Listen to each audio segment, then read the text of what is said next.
Calicut university എന്ന് പറയുന്ന ഒരു യൂണിവേഴ്സിറ്റി ഉണ്ടാക്കണമെന്ന്. കാസർഗോഡ്, കണ്ണൂര്, മലപ്പുറം, വയനാട്, കോഴിക്കോട്, തൃശ്ശൂരിന്റെ ഒരു ഭാഗവും അടങ്ങുന്ന മൊത്തം ജില്ലക്ക് ഒരു യൂണിവേഴ്സിറ്റി വേണമെന്ന് അന്നൊരു പാവം കോയ ആവശ്യപ്പെട്ടു. എവിടെ? നമ്മുടെ നിയമസഭയിൽ. ഈ അടുത്തിടെ മരിച്ചുപോയ ആള് വരെ അന്നുണ്ടാ ചോദ്യം ചോദിച്ചതിൽ, കൊട നന്നാക്കുന്നവർക്ക് എന്തിനാണ് യൂണിവേഴ്സിറ്റി? അന്ന് തിരുവനന്തപുരത്ത് നിന്ന് പത്മിനി കാറിൽ അത്തോളിയിൽ വന്നിറങ്ങുന്നത് വരെ ആ പാവം മനുഷ്യൻ കരഞ്ഞു. കേരളം അവസാനിക്കുന്ന മഞ്ചേശ്വരം മുതൽ മലബാർ അവസാനിക്കുന്ന ചാവക്കാട് വരെ തെരുവോരങ്ങളിൽ കടന്ന് പ്രസംഗിച്ചു ആ പച്ചയായ മനുഷ്യൻ. പുതിയ തലമുറക്ക് ആ ഭാഷ അറിയില്ല. നിങ്ങൾ 4 അണത്തൊട്ടെറിഞ്ഞത്, നിങ്ങൾ 8 അണത്തൊട്ടെറിഞ്ഞുവ. എന്റെ പ്രിയപ്പെട്ട കാച്ചുതുണിയെടുത്ത ഉമ്മാമ്മമാരെ, കാച്ചുതുണി എന്ന് പറഞ്ഞ തുണിയെ നിങ്ങൾക്ക് അറിഞ്ഞുകൂടെ? ചിലപ്പോ ഇപ്പോ നിങ്ങളുടെ കോന്തലയിൽ കെട്ടിവെച്ച 50 പൈസ അഥവാ നാണയത്തൊട്ടുകൾ എറിഞ്ഞത് 4 അണയുടെ 8 അണയുടെ.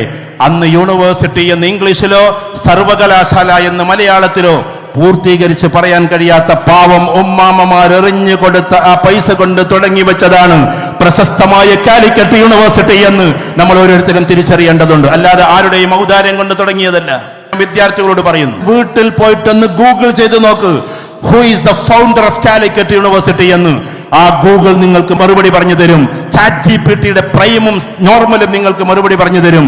ഒരേ ഒരു മറുപടി, CH Muhammad Koya is the founder of Calicut university എന്നും. ആ യൂണിവേഴ്സിറ്റിയിൽ നിന്നാണ് പിന്നീട് നമ്മളെല്ലാവരും ഡിഗ്രി പഠിച്ച് PG പഠിച്ച് പുറത്തിറങ്ങുന്നത്.